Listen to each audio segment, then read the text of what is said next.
Oi, pessoal. Eu me chamo Alessandro Figueiredo. Eu sou uma das autoras do capítulo 19, que é intitulado Mapeando o Invisível, um estudo de caso sobre o mapeamento comunitário do Morro do Preventório pelo Rubilatã. E esse é um. O Rubilatã foi um projeto de pesquisa que foi conjunto entre três instituições, instituições federais, instituições de pesquisa, uma no Brasil, uma na Colômbia e uma no Reino Unido. E a gente tinha como objetivo estudar e criar mapas de risco e de percepção de risco e de vulnerabilidade física em favelas latino-americanas. Então, foram dois estudos de campo que a gente fez, um aqui no Brasil, que é o foco desse trabalho, que foi no Morro do Preventório. Ele fica situado no bairro de Charita, de Niterói, no estado do Rio de Janeiro, e outro na comuna El Pacífico, que fica situado na cidade de Medellín, na Colômbia. E aqui no Brasil, a universidade, né, principal que trabalhou nesse projeto de pesquisa foi a UFRJ, mas a gente também contou com pesquisadores do CEMADEM, do CPRM,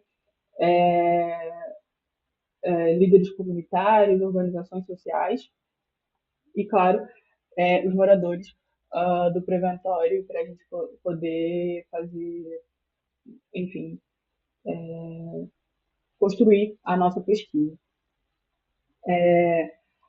Para a realização do estudo, né, da análise de vulnerabilidade física do território, da percepção de risco pelos moradores, a gente buscou abordagem, né, participativa e da co-construção com a comunidade. Então, a nossa coleta de dados ela seguiu um viés freiriano, não só para tentar se distanciar um pouco do jeito que a pesquisa acadêmica ela tradicionalmente é feita, principalmente em territórios vulneráveis. Então, a gente queria que a comunidade se sentisse e se apropriasse o máximo possível da pesquisa que a gente estava fazendo, porque para nós o resultado não era somente o mapa em si, mas o que ia ficar de aprendizado para a comunidade e como eles poderiam se apropriar dos mapas que a gente fizesse. Então, aqui é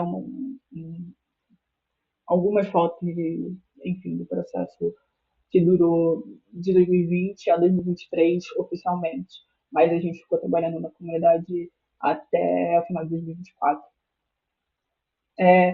Para além dos mapas que vão ser abordados mais na frente, um outro resultado que foi bastante importante foi a nossa metodologia que a gente acabou desenvolvendo durante o processo de pesquisa.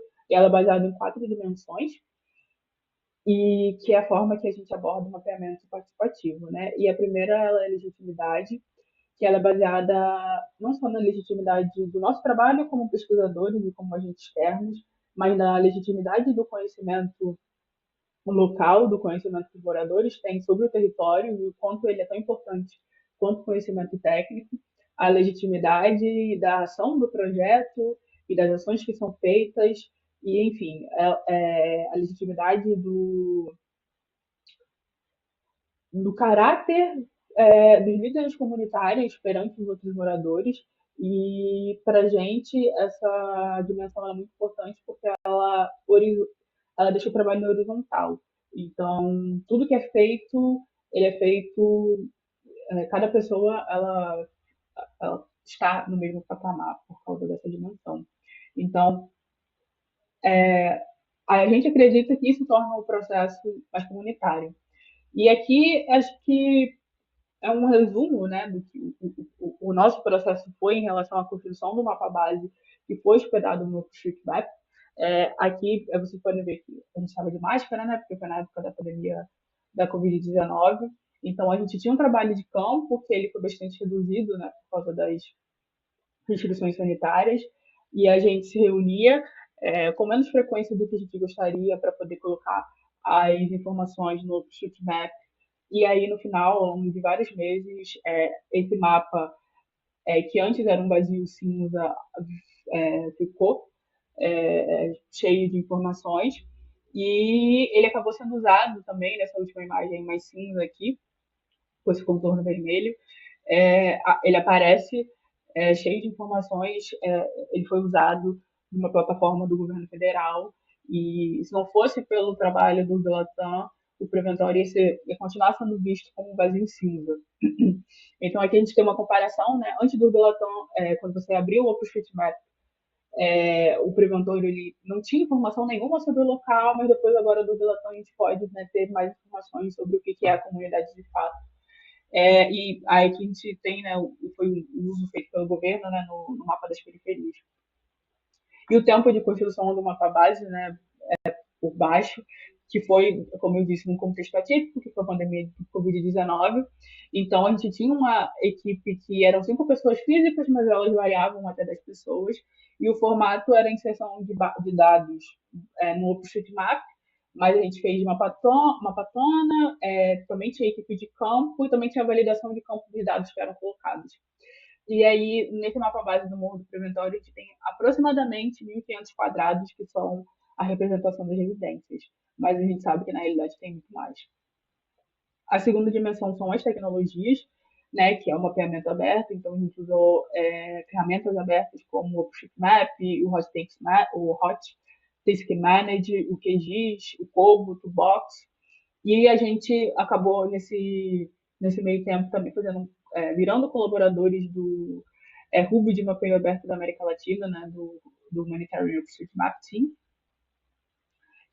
A terceira dimensão é o planejamento comunitário, que ele é bastante importante para a gente porque ele dá aquela importância ao fato de que no campo as coisas são muito mais erráticas do que a gente está acostumado a trabalhar na academia, né, tradicionalmente.